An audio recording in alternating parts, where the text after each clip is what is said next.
This isn't about shutting down TikTok. This is about making sure that that very information that many of them are using to interact on it could be shared with the Chinese Communist Party. They should view this as a threat. The U.S. House of Representatives passed legislation yesterday that could ban TikTok from app stores in 6 months. That's if its China-based parent company ByteDance can't find a buyer for the app in the meantime. And as our Dan Malay shares with us, that could have a wider impact than most realize, especially for some of the content creators right here in East Texas.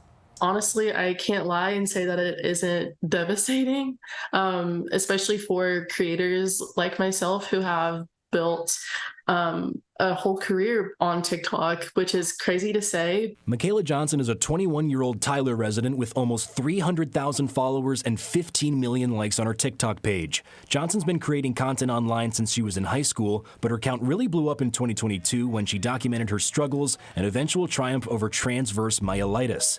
Now she makes much of her income on the app, and while she acknowledges the data and privacy concerns associated with TikTok, she feels that maybe the House should be prioritizing other things. I just remember it was like a very prevalent issue for people in Congress for some reason that other than I can't really say, because I feel like there are more important issues to really focus on. Social media can, hold on, that is not TikTok style. There we go. Social media can, of course, be a toxic place, but that's what Johnson has enjoyed so much about TikTok, the fact that her viewers have been overwhelmingly supportive and positive. I've gotten my fair share of hate as well, but the positive completely overrides it.